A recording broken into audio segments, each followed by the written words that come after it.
دور تک کہیں رسول اعظم صلی اللہ علیہ وسلم کا اسوہ نظر نہیں آتا.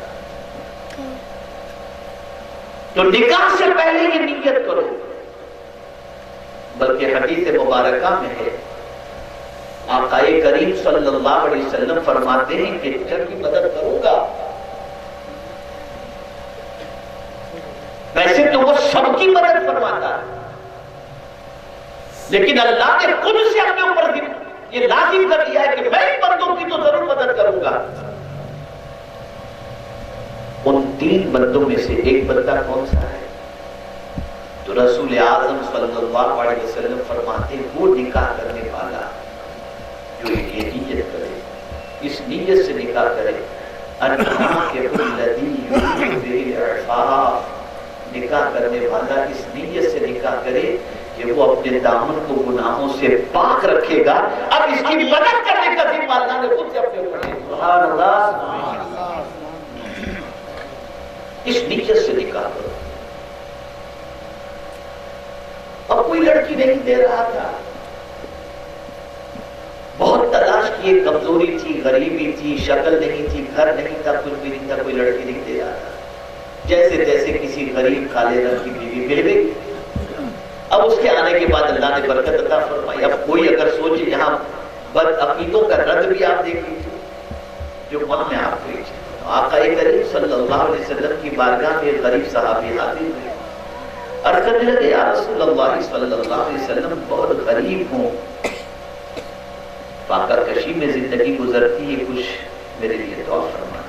تو سرکار نے فرمایا نکاح کرو. نکاح کرو. وہ عرض کرتے خود کے لانے پڑے کھانے پینے کے, اب بیوی آئے گی تو اس کو کہاں سے کھلاؤں؟ حضور نے فرمایا اس کی وجہ سے اللہ تجھے برکت عطا فرمایا. پتا چلا کہ بیوی کی وجہ سے اللہ برکت عطا کرتا ہے. اور پھر ہوا کہ ایسا نکاح کی انہوں نے اور اللہ نے برکت عطا فرمائی. ظاہر سی بات ہے, کہنے والا کوئی عام آدمی نہیں تھا, مدینے کے تاجدار تھے. انہوں نے جو فرمایا وہ واقع ہے.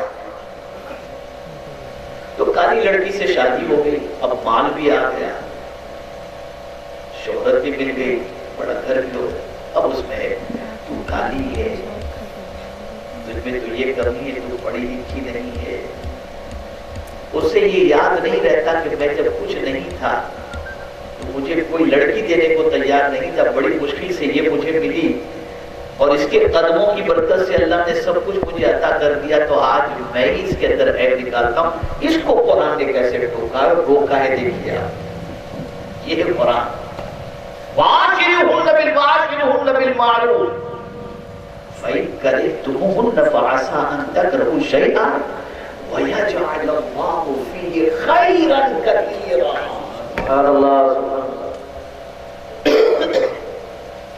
اگر تمہیں تمہاری بیوی کے اندر کوئی کمزوری نظر آ رہی ہے, رنگ کے اعتبار سے, شکل کے اعتبار سے, علم کے اعتبار سے, تو تم صرف اس کمی کو مت دیکھو.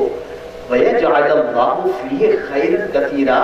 اللہ عز و جل نے اس کے اندر بہت ساری دوسری بھلائیاں تو رکھی ہوں گی.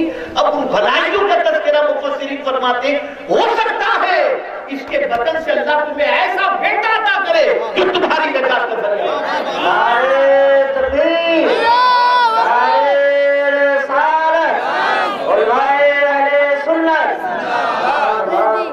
جو تمہاری آنکھوں کی ٹھنڈک بن جائے, جو تمہارے سکون کا سبب.